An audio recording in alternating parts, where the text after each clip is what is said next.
إن الحمد لله والصلاة والسلام على رسول الله ثم أما بعد السلام عليكم ورحمة الله وبركاته. Алла Тааланың райымы, берекесі, тыныштығы барыбызға жаған болсын. Елімізде, жерімізде, мамлекетімізде тоқшылық жана молчылық жана өнүгүү болсын. Әткені Ишаналы Арабаев атабыз 1924 жылы 7 ноябрда Эркин Тоо гезитинин алгачкы маалымнама берүүсүндө ушул сөздү айткан экен. Мына кыргыз элим, бүгүн элиң эркин, жериң эркин, өзүң да эркин, тоолоруң да эркин, жашап аткан күнүң да эркин, ошондой эле кызың да эркин, окуп өнүгүп өскүлө деп. Ансары Кудайым буйруса мамлекеттин атын аламга, даңкын далайга жеткире турган чыган инсандарды Алла Таала мамлекетибизден чыгарган болсун. Бүгүнкү өтө турган темабыз ата-энеге болгон сый-урмат, ата-энелерибиздин орду ушул тууралуу болмокчу. Бул боюнча Алла Таала Кур'ан-ы Каримде эмне деген? Бисмиллахир-рахманир-рахим. Анишкурли вали валидайк. Лукман сүрөсүнүн 14-аятында. Фаман шакараллаха ва лам яшкур ли валидайхи лам юкбал минху.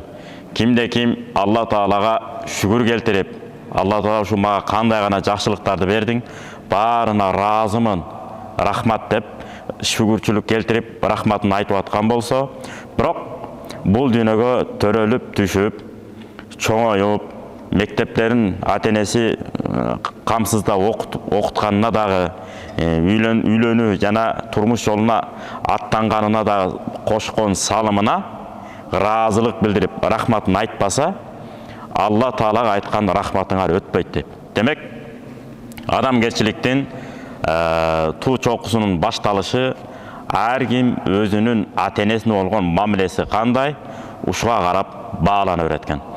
Демек, мындан жыйынтык чыгарабыз, кимде ким ата-энесине жакшы мамиле кылып, боорукерлик менен, айкөлдүк менен, адамгерчилик менен жакшы мамиле жасай албаса, ал элге, журтка, мамлекетке деле, келечек муунга деле жакшы кызмат кыла албайт деп жыйынтык чыгарсак болот.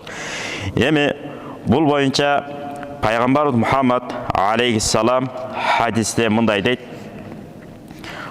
Бул хадисти имам Бухари, имам Муслим риваят кылган. Күндөрдүн биринде бир сахаба келип калат.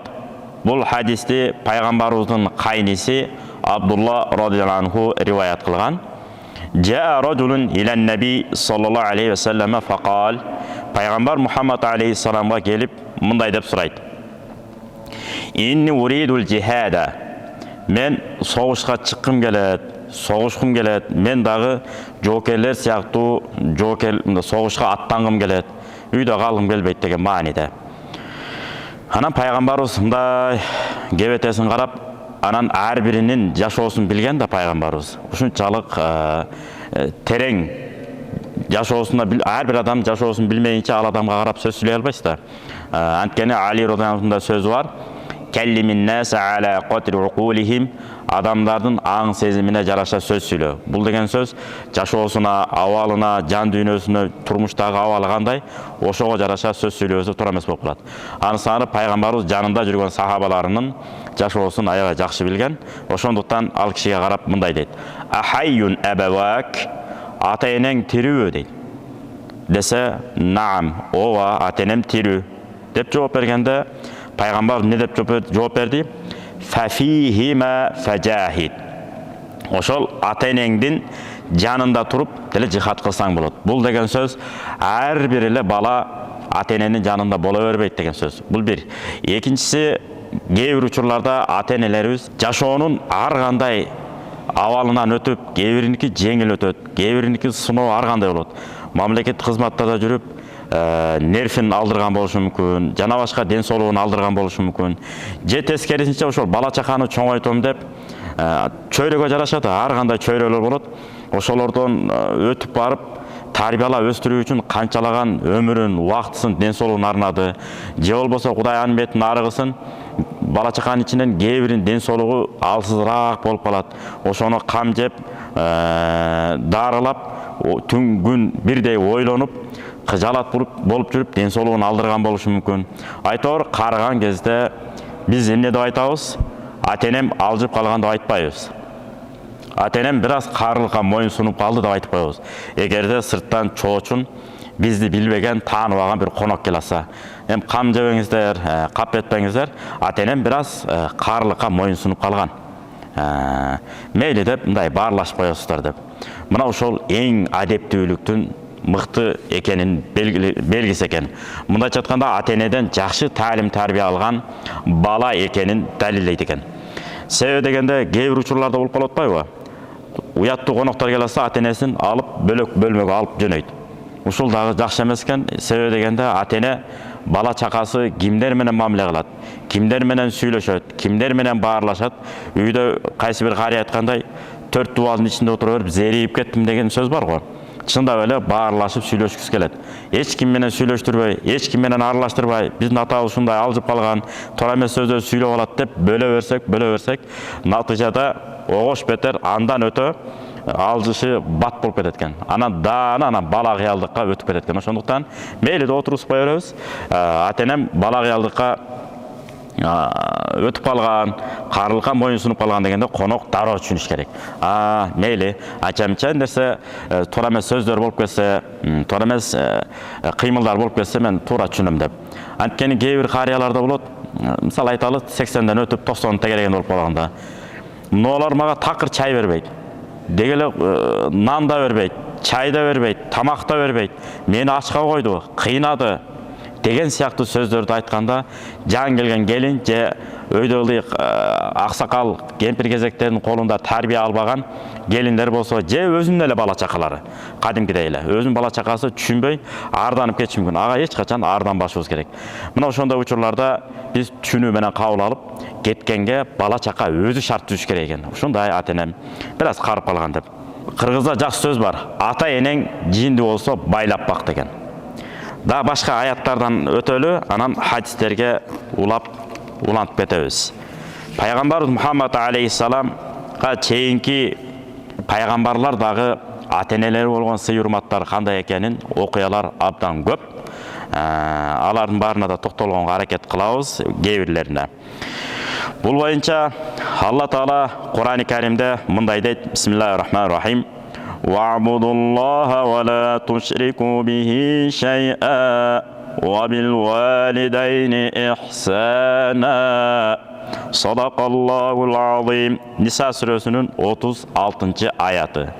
О пенделер, мага ибадат кылгыла, эч кандай шерик кошпогула.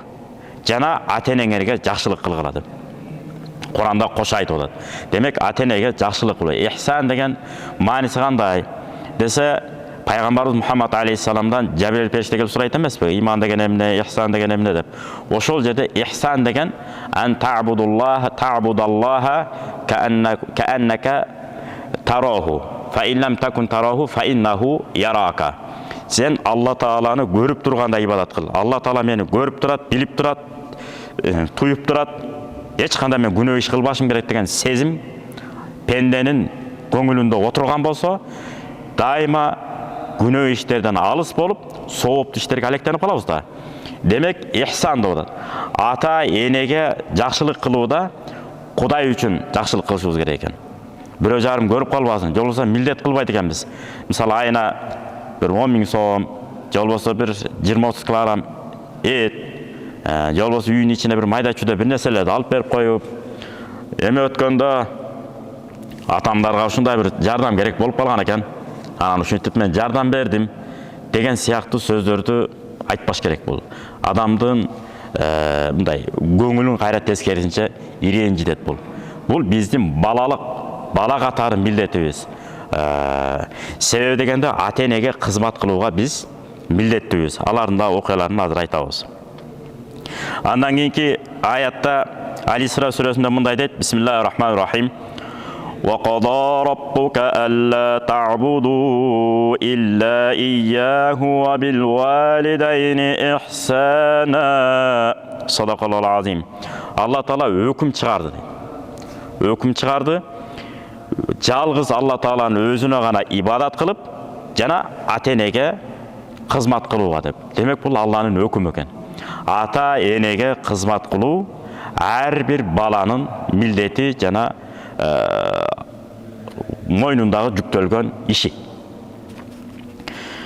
Анан кийинки Анкабут сүрөсүнүн 8-аятында да ушундай деп келет: Бисмиллахир-рахманир-рахим.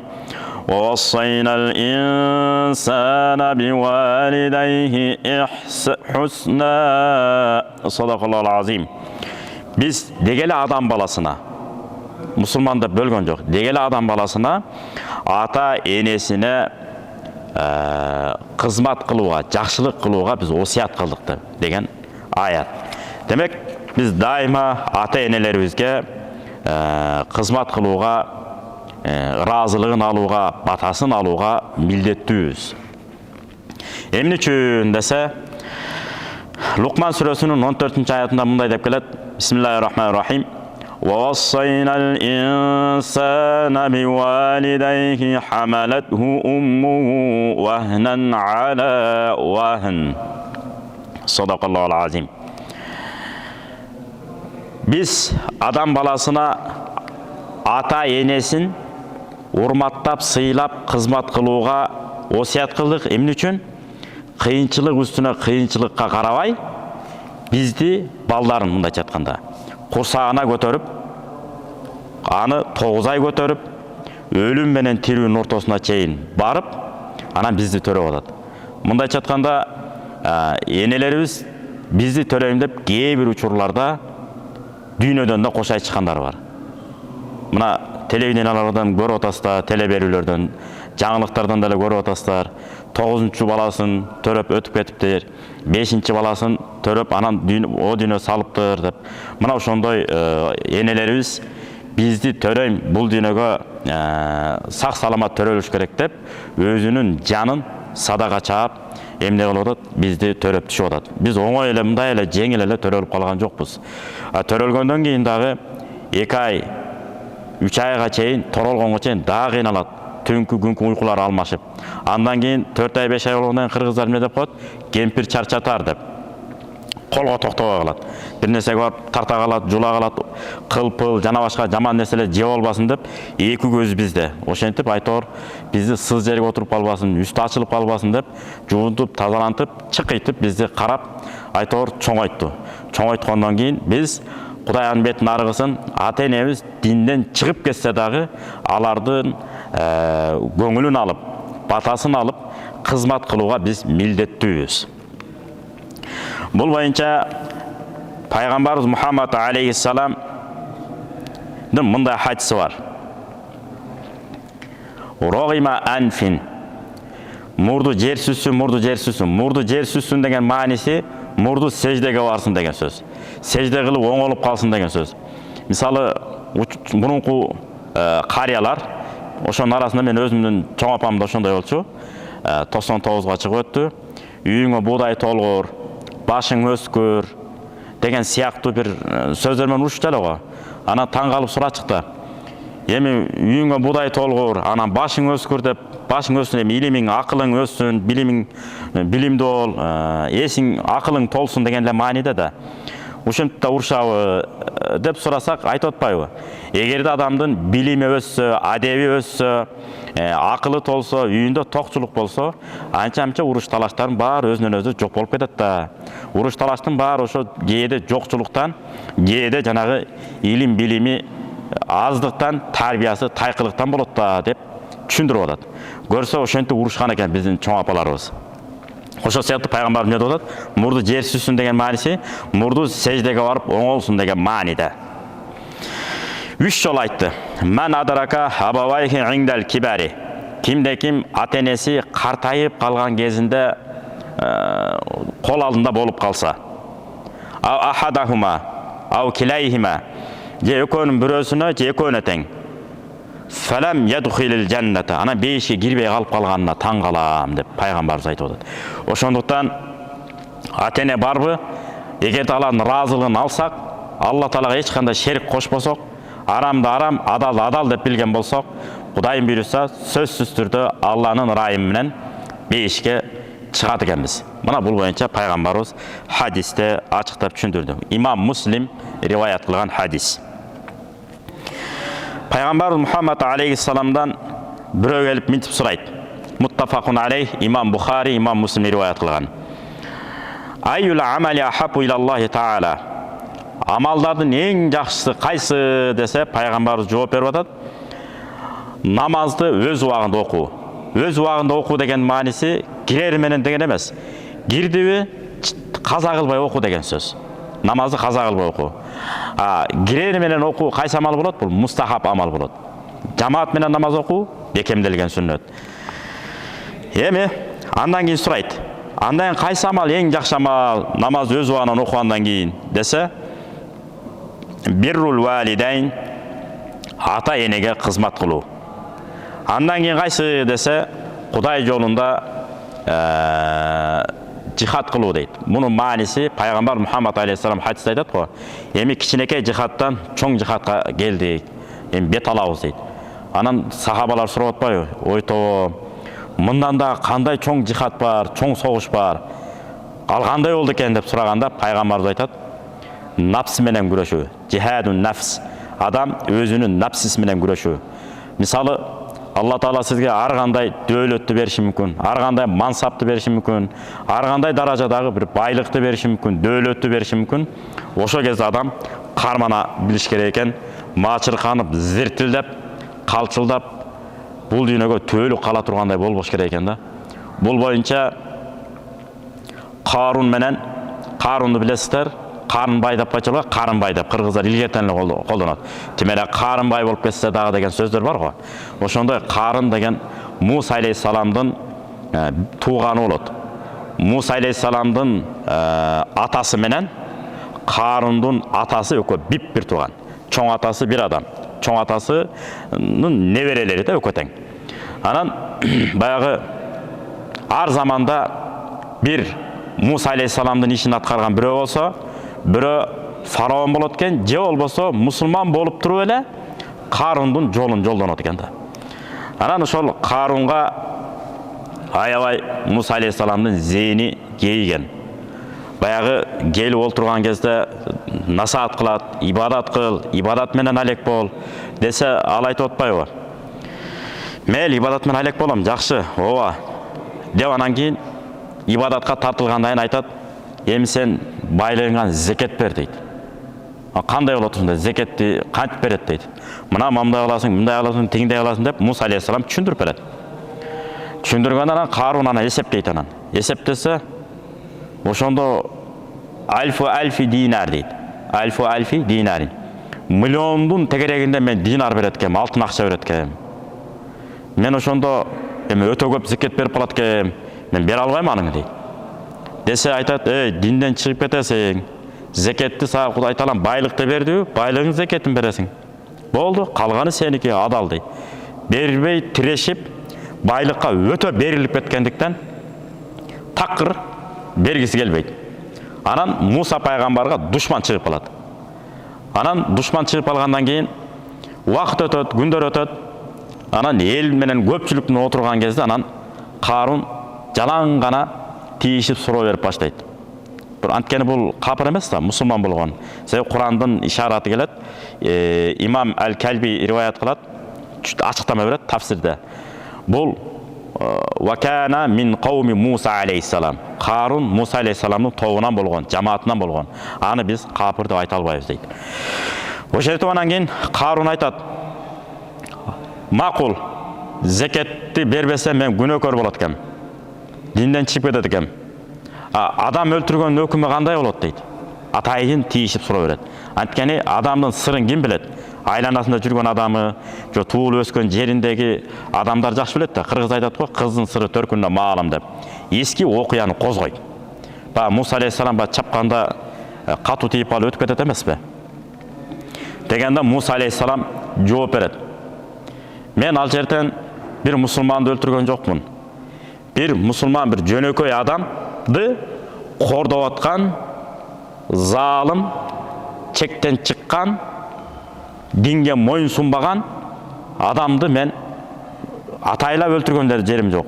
Болушуп, нар тур десем болгон жок, бул жака тур десем болгон жок. Мага чап салды, анан мен чапкандай анан өлдү дейт. Мен атайлап өлтүргөн жокмун дейт. Жооп берет. атайлап өлтірсем анда мейлі деп. Мақұл дейді Қарун. Екінші сұрам дейді. Зына қылған өкімі қандай дейді.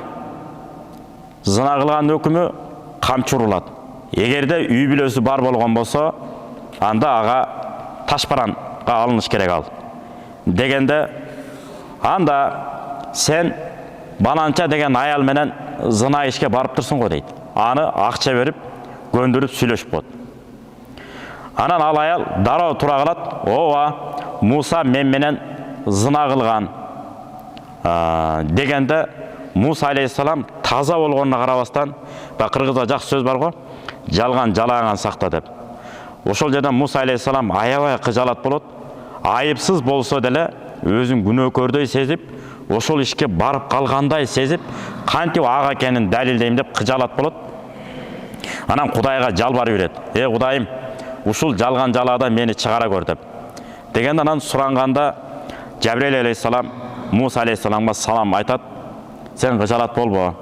Ошол зынадан, мен зына кылган, мен менен зына кылган курсактагы балам, ошо Мусадан деген аялдын ичиндеги баласына сөз салабыз дейт. Алла Тааланын кудурети менен сүйлөйт ошол дейт. Дегенде анан Муса алейхиссалам Карундан сурайт. Тора дейт, шарият боюнча, негизи шарият боюнча жаш баланын күбөлүгү эске алынбайт да, кабыл алынбайт. Ушул жаш бала күбөлүккө өтсө кабыл аласыңбы дейт. Карун беймарал айтат.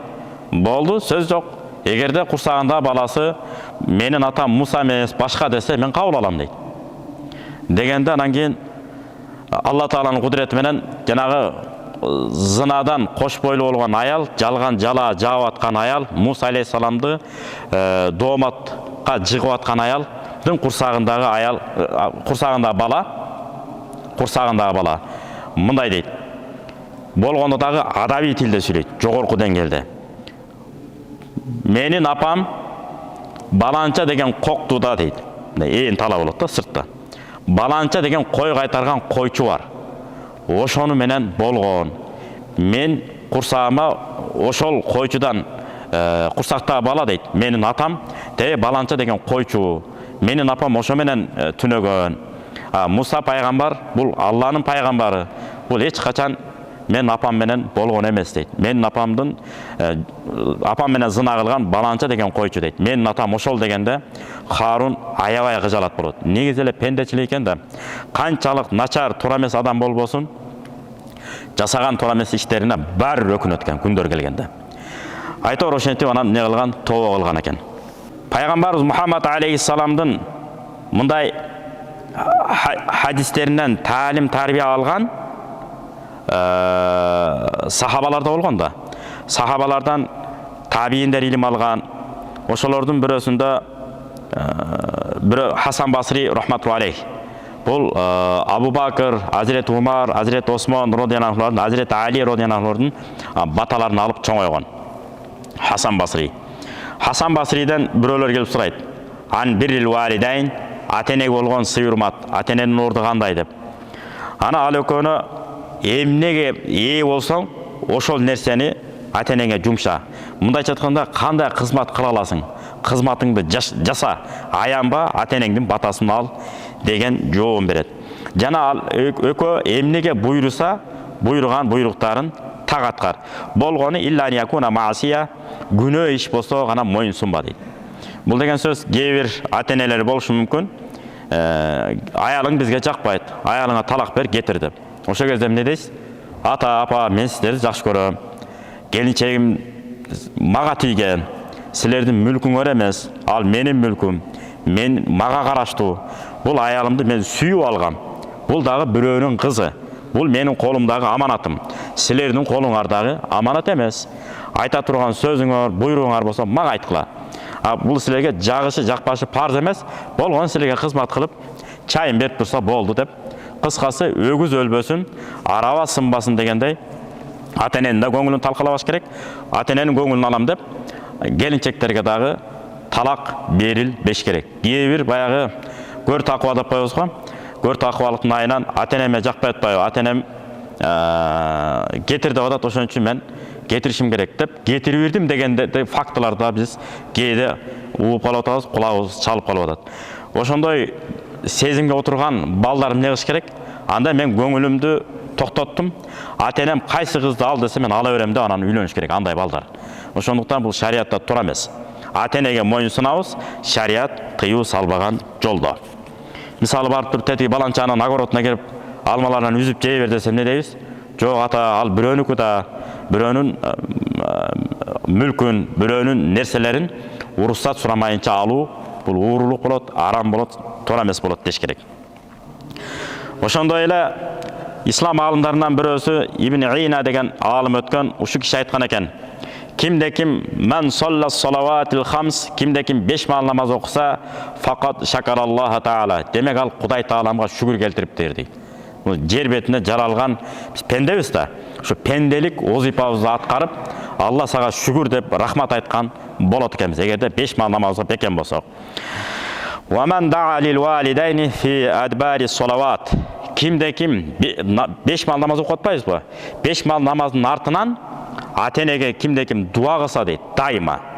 Демек ал ата-энесине шүгүр келтирген болот деп. Ошон үчүн биздин ата-бабалар эмне деген? Бала чаканы эмне үчүн багасың десе, бирөөсү мынтип жооп берген экен. Бала чаканы эми мени багат деп багам да десе, даанышман карыя жанында отурган экен. Жок. Ата-эне эч качан бала чака мени багат деп бакпайт. Өтүп кеткенден кийин дуа кылат, бата кылат деп багат деп. Анткени Азирети Умар радыйаллаху анху деген? Көп балалуу болгула. Кайсынысы аркылуу ырыскы таап жериңерди билбейсиңер дейт. Ал эми кыргыз айтат, дайыма айтып жүрөбүз, дагы да айта берели. Бир 10 бала бир ата-энени бага албайт, бирок бир ата-эне 10 баланы багат деген сонун сөз бар. Жоксо тескерисинче айтылат. 10 баланы бир ата-эне багат, 10 бала биригип бир ата-энени бага албайт деген сөз бар. Бирок ушунун баарын жыйынтыктап бир даанышман энебизби, же даанышман бир атабызбы сонун кылып керемет кылып жыйынтыктап айткан экен. Токошту бала сүйкүмдү деп. 10 бала болобу, 12 бала болобу, 9 бала болобу, айтор Алла берген бала чака. Ошонун ичинен бирөө токошту чыгып калса, Кудайдын берген экен. Ошол жетиштүү экен. Анткени эркек балдардын баары эле бирдей экен ата-эне үчүн. Болгону келин балдарга карап эмне болот экен? Айырмаланып калат. Кээ бир келин балдар бар, шаар болобу, айыл болобу, мен жашай берем, тура берем. Эң негизгиси ушул ата-энебиздин батасын алып коелу. Анча-мынча кыймыл аракеттерине, туура эмес кыймыл аракеттерине, анча-мынча сөздөрүнө көз жумуп коюп, мен эң негизги өзүм вазифамды аткара берейин. Себеби тебетей тегеренгенче дегендей 20 жыл бат эле өтөт. Биз дагы кайната, биз дагы кайнене болобуз. Ошон үчүн булардын батасын алайын деп акылдуулук кылып, сабырдуулук менен акырын калыптандырып өзүнө көндүрүп алат экен. Ошондой келиндер болсо Кудайдын бергени. Болбосо көпчүлүгү эмне дейт? Шаарда тура албайм. Мен жалаң айылда тура албайм. Тескерисинче, жалаң гана шаарда турушум керек. Ата-эне менен чогуу тура албайм, кайната кайнем менен өзүнчө турушум керек. Ошон үчүн үйлөнө турган инилерибизге, балдарыбызга ушу сөздү айтаар элек кеңеш катары. Ушунчалык ай чүрөк болуп кетсе дагы, демеле дагы ким бар бизде? Ушунчалык дүйнөнү таң калтырган сулуу болуп кетсе дагы, жоксо Лайли Мажнун деп коет го, Лайли болуп кетсе дагы, эч качан ата-энең менен бөлөк турасыңбы? Мен ата-энең менен чогуу тура албайм. Айылга мен жашай албайм. Мен шаарда гана турушум керек деп талапты койгон болсо, ошол замат, ошол жерде эмне кылыш керек? Ассаламу алейкум, бактылуу болуңуз, өзүңүздүн теңиңизди таап алыңыз деп дароо бурулуп кетип калган жакшы. Себеби дегенде пайгамбар Мухаммад алейхиссалам хадисте айтып атпайбы?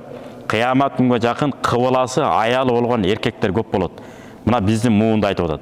Баягы ата-энесине ойдогудай кызмат кылып, ойдогудай баарлашып, жана ата-энесинин батасын алууга жарай албаган муундар болуп калатпайбы? Кафеден тозуп алып, кафеден узатат. Мисалы, кээде бир үйдө жалгыз бала болушу мүмкүн, 4-5 кыз болушу мүмкүн. Мындай да окуяны бизге бир агабыз айтып берди, таң калам деп. Шаарга келатса, биринчи кыздардын үйүнө барат экен. Эми шартка байланыштуу барса, эч нерсе эмес. Биринчи кыздарына чалат экен, мен силердикине келатам деп. Анан баласына чалат экен. Телефон чалып көрөт экен да. Балам, каяктасың? Биз сеникине баралы дедик эле деп. Анан ал келинчеги менен кеңешет экен. келіншек айтат экен, ертең келсин, жоса 3 күндөн келсин, 2 күндөн келсин. Биз даярданып анан тозуп алабыз дейт экен. Мына керемет. Биздин да бала чака бул кимдин баласы болсо, бирөөнүн баласына сын такпасын дейт. Кимдин кызы болсо, бирөөнүн кызына сын такпасын деп атпайбы? Анткени ертең биздин кыздарыбыз да ошондой болуп калышы мүмкүн. Биздин балдарыбыз да ошондой болуп калышы мүмкүн. Ошондуктан оң кулак, сол кулагына айта бериш керек экен. Бала, үй бүлөңдү сүй, бала чакаңды сүй, бирок шарият тыйбаган жолдо. Анан эртеңки күнү баягы бизде бала кезде айта берчү эле го, бала, мени багасыңбы десе, багам дейсиң, 1 жолу айтасың, 5 жолу айтасың, акырында анан тажай баштап анан эмне дейсиң, бакырып айтып баштайсың. Бул чоң аталардын, жоса ата-энелер картайып калганда эң кичүү балдарына көбүнчө шуну айткан, кайрылып. Бала, мени багасыңбы деп эл келгенде. Анан мен багам да, мен бакпаганы ким багат десе, ошентсең деп сонун билдирбей кулакка эмне кылчу экен, сиңирип койчу экен биздин ата-энелер. Ошондуктан биздин менталитетибизге, каныбызга сиңген негизи. Ата-эне кароосуз калбаш керек деп. Жана жогоруда айтпадыкпы? Өзгөчө улгайган кезде. Ал эми улгай электе өздөрү иштеп, өздөрү басып туруп аткан болсо, балким өзүнчө турганы жакшыраак болушу мүмкүн. Силер окуатыңарды кыла бергиле, кайсы өнөрдү, кесипти үйрөнгөн болсоңор, ошону менен кызмат кыла бергиле дешим мүмкүн. Дагы бир даанышман аалым мындай деген экен: ата-энеңе көңүл бур, яраака ибнук. Анан сага да бала чакаң көңүл бурат деген экен. Имам Ахмад рахматуллахи алейхи митип айткан экен: биррул валидайн каффаратул кабаир.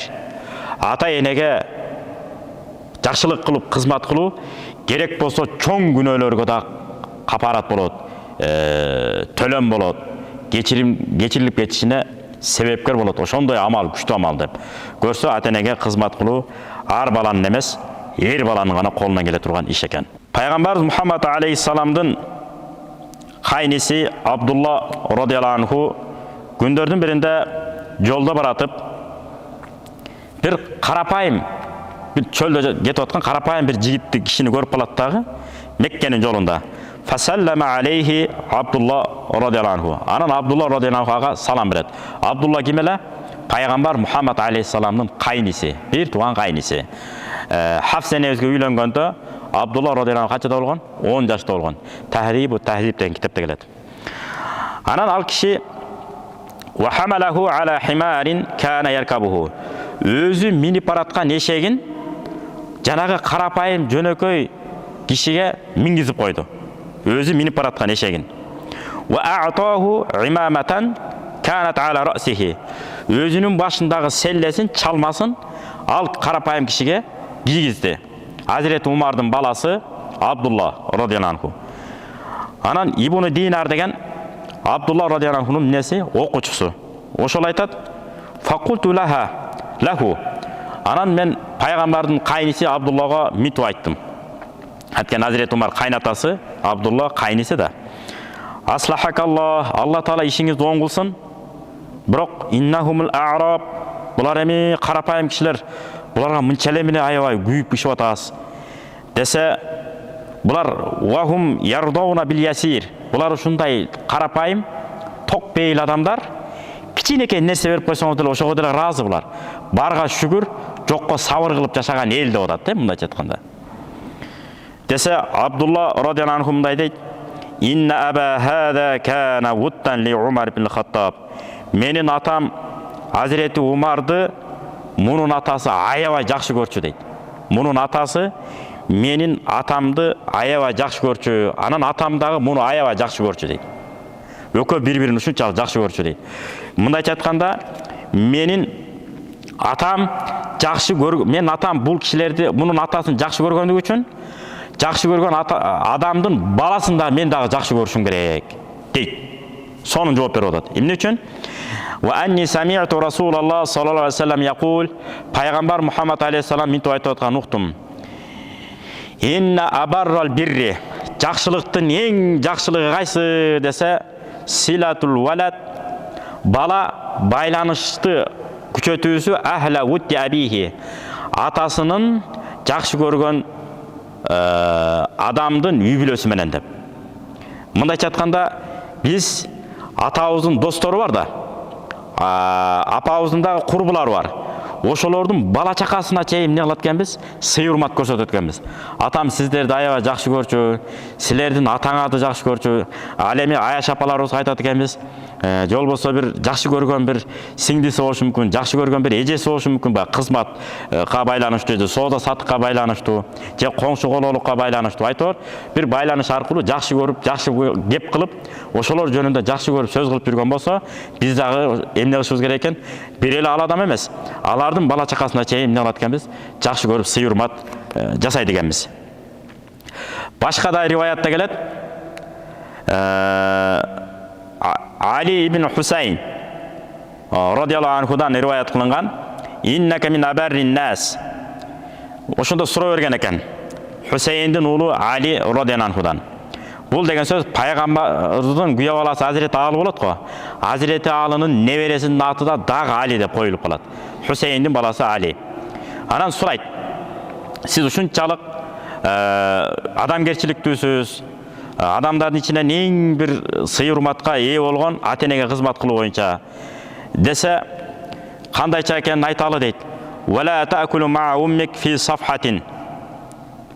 Анан сурайт: "Сиз энеңиз менен бир табакта эмнеге тамак жебейсиз" дейт. Биз ушинтип угуп калдык дейт да. Ата-энеңизге аябай сый урмат мамиле жасайт экенсиз. Керек болсо катуу сыйлагандыктан бир табакка тамак салынса, апаңыз менен чогуу отуруп ошол тамактан тамак жебейт экенсиз.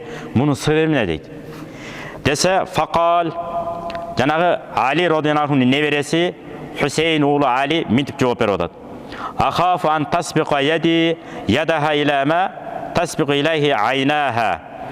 Апамдын көзү түшкөн этти мына эми жейм деп аткан учурда мен жашмын да дейт. Андан биринчи ошол этти алып жеп алсам, мен ак болуп каламбы, апамды капа кылып аламбы деп корком дейт. Ошон үчүн мен бир табактан тамак жебейм дейт. Апама өзүнчө атайын тамак жасап берем, ана мен өзүнчө тамактанам, корком ушунчалык дейт. Окуя аябай эле көп. Ошентсе дагы бир окуялардан кичине айтып берейин. Муса алейхиссалам ушунчалык сурайт. Алланы сурайт да, элдер сурайт, кайсы амал жакшы дейт, аларына жооп берет.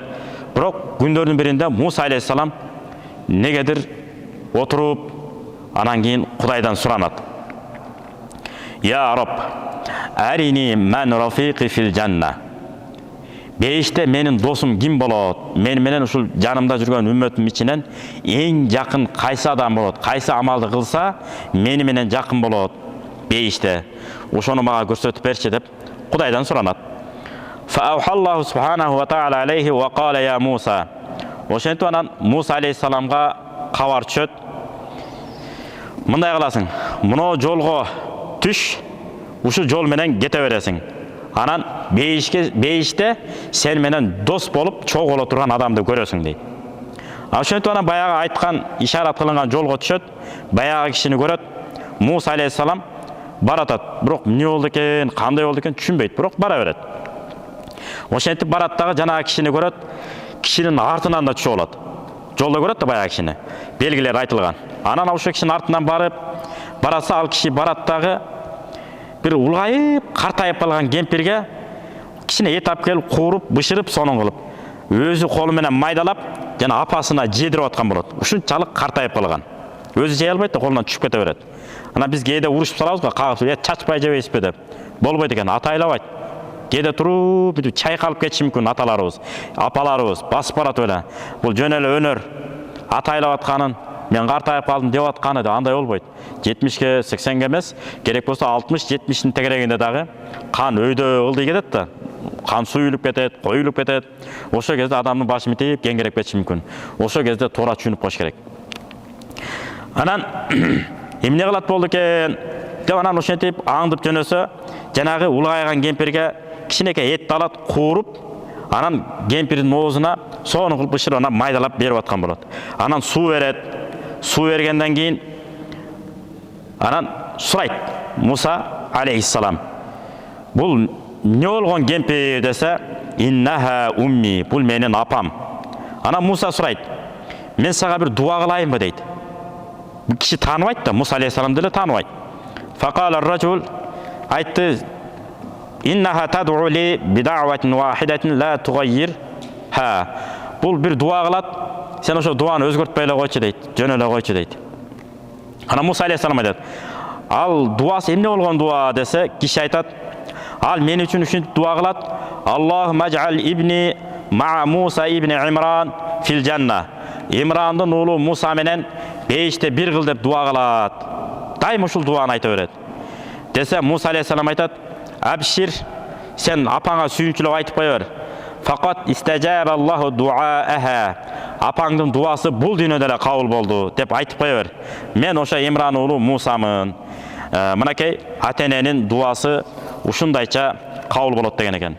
Ошон үчүн ата-энелердин жанында адептүү бололу, маданияттуу бололу, тартиптүү бололу.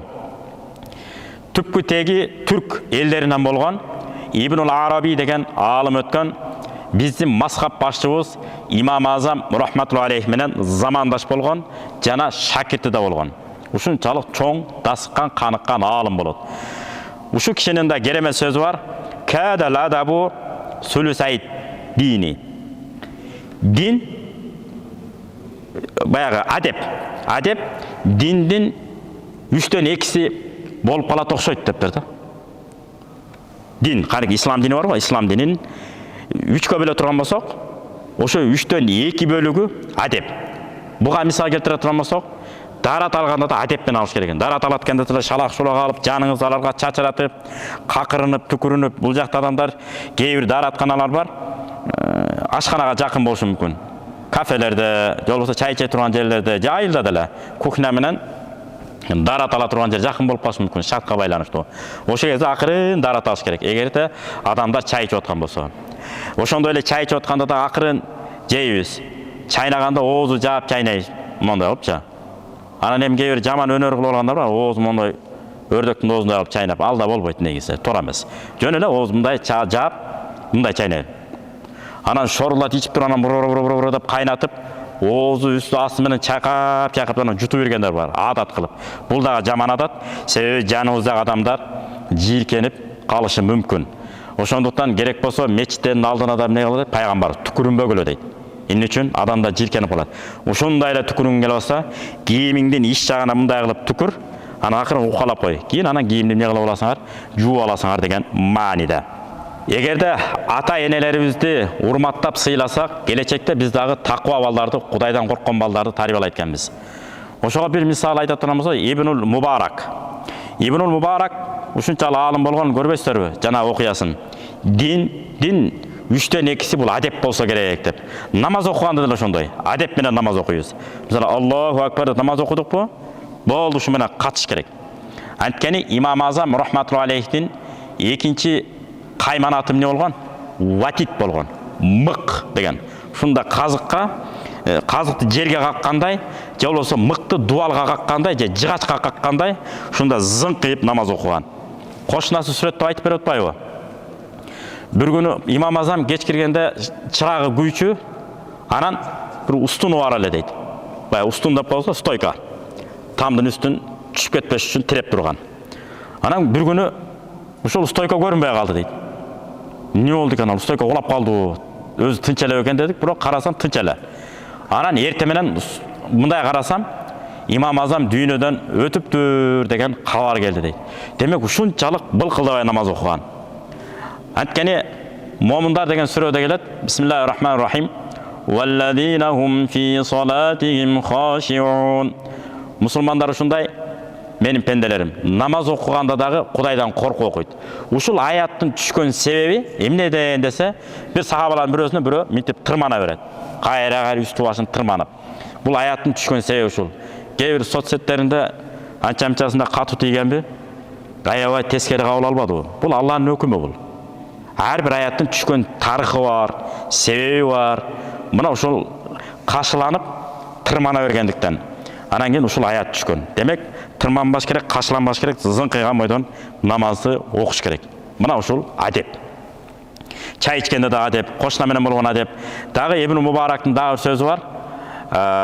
Укму сонун айткан: "Киллатул калами фима ла я'ниhi." Кереги жок жерлерде сөз аз кылып койгон кандай жакшы дептир да. Кээ бир адамдар бар го.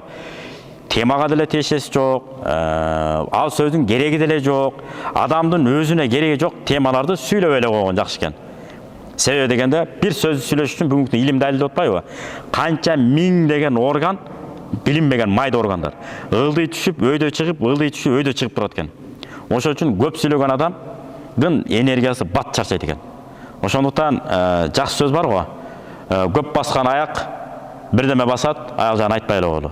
Анан көп сүйлөгөн адам адашат деп. Ошол үчүн өзгөчө мына 40 жашка чыкканга чейин аз сүйлөп, көп иш кылып, элге кызмат менен, жакшы иштер менен, жакшы мамилелер менен эмне кылышыбыз керек? Өзүбүздүн убактыбызды арнашыбыз керек. Дагы ушул Ибн ал-Араби күндөрдүн биринде сапар тартып калат. Бүгүнкү күндө Селжук падышачылыгына таандык болчу мурда, азыркы күндө Түркменстан тарапта.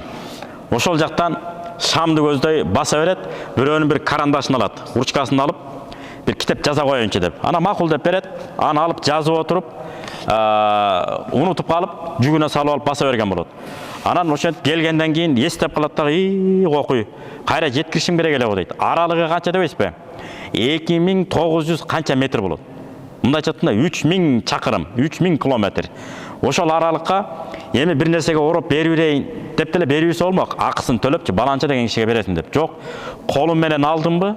Кайра колум менен жеткирем. Ал убакта каяктагы машина, каяктагы поезд, каяктагы самолет, жөөбү ат менен айтор 3000 чакырымга кайра барат. Ушу менен баткен дейди, алыстыгы. Андан да алыс болушу мүмкүн. Ошондон 3 эсе көбөйтө бериңиз эми. Атенеге болгон сый-урмат боюнча ислам аалымдары 10 нерсени айткан экен. Ошону айтып, анан сөзүмдү жыйынтыктайын. Эң биринчи атенеге кызмат кылуунун башталышы кайсы десе, ислам аалымдары мындай деп сүрөттөгөн экен. Эң биринчи, эгерде бир тамак ичкиси келип калса, тамагын бер. Экинчиси, кийим кечеге муктаж болуп калса, кийиндир. Үчүнчүсү, кызматыңызга муктаж болуп калса, барып кызмат кылып коюңуз. Төртүнчүсү, жөн эле чакырып койсо, себебин айтпай эле келип кетчи балам десе, унчукпай барыңыз дептир. Төртүнчүсү. Ал эми бешинчиси, кандай гана ишке буйрубасын, ушак айын, же болбосо шариятта арам деп эсептебеген нерсе болсо, унчукпай барып моюн сунуу дейт. Кандай ишке муну кылып кой, муну жасап кой, муну сөз сүйлөп кой десе, мейли деп сүйлөп аткарып кое берет экенбиз. Эгерде сүйлөй турган сөзүбүз ушак же туура эмес иш болбосо. Алтынчысы, атененин жанында жумшак жана жеңил темада сүйлөшкүлө, жумшак сөздөрдү сүйлөгүлө дейт. Оор сөздөр менен сүйлөшпөгүлө. Бул алтынчысы. Ал эми жетинчиси, аты менен чакырбагыла дейт. Сегизинчиси, аркасында баскыла. Тогузунчусу, өзүңүзгө эмнени жакшы көрсөңүз, атенеге жакшы көрүү, өзүңүз эмнени жек көрсөңүз, ошо болуп кетишин. Атенеге да ошол нерсе болуп калышынан жек көрүшүбүз керек. Анан 10-чусу, дайыма аларга жакшылык тилешибиз керек. Себеби дегенде Абу Хурайра радиаллаху анху күндөрдүн биринде эки жигитти коюп алып мындай деген экен: "Силер эмне кылып атасыңар? Бул кылганыңар туура эмес" деп анан айтат. "Атаңдын атынан атаба" дейт. Жана алды жагына баспа. Алды жагынан баспа. Жана андан биринчи тас толконго бир жерге отурба дейт. Муну нечен деген аалымдар сахih риваят дейт, керек болсо Албани дагы сахih иснат деп айткан экен. Балким далил эле далил дегендерге жеткиликтүү далил болот. Анан Зайд ибн Умар дегендин керемет сөзү бар. Ушу кишиден дагы бирөөлөр келип сураган экен: "Сиздин ушундай ийгиликке жетишиңиз эмнеден, кандайча?" дегенде сонун кылып жооп берет: "Менин балам эч качан мен алдында баскан эмес. Дайым аркада баскан. Түндөсү бассам, алдыма баскан. Кайсы жерде үйгө барып жашасак, эч качан экинчи кабатта жашаган эмес" дейт. Себеби бир окуя бар, ошо менен сөзүмдү жыйынтыктайын. Пайгамбар Мухаммад алейхиссалам Мадина шаарына келген кезде Абу Айб ал-Ансари сахаба тозуп алган го. Ошо сахаба тозуп алып, "Келиңиз эми экинчи кабатка чыгыңыз" дегенде, Пайгамбар Мухаммад алейхиссалам "Жок, мен эчтен келип төр меники дегенде болбойм" деп, алдыңкы кабатта эле жашай берейин дейт. Экөө жаңы эле үйлөнгөн болот.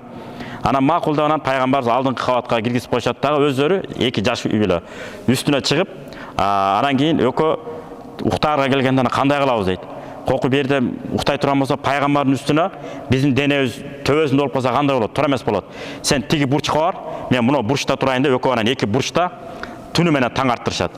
Ертесі түшіп келіп анан пайғамбарымыз айтады: Алланың елшісі, сіз екінші қабатқа шығыңызшы дейді. Эмнеге десе, біздің бутубуз сіздің төбеңізге тура келіп қалбасын деп, экөөбүз екі бурчта тұрды, сізден бурчқа чейин баспайсыздар дегенде, пайғамбар не болмағыла, эчтеке болбойт дебестен жылмайып күлген екен.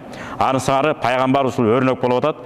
Аны сыңары биз дагы ата-энелерибизге сый-урмат көрсөтөлү, ата-энелерибиздин көңүлүн оорутпайлы, мамлекеттин атын алама, даңкын алага жеткире турган балдарды тарбиялайлы десек, сөзсүз түрдө ата-энелерибиздин батасын алалы, адалды адал, арамды арам деп, көкүрөктөрүбүзгө ыйман, акылдарыбызга билим, колубуздан пайдалуу кесиптерди кылып, элге журтка кызмат кылууну ар бирибизге насип кылган болсун. Ассаламу алейкум ва рахматуллахи ва баракатуху.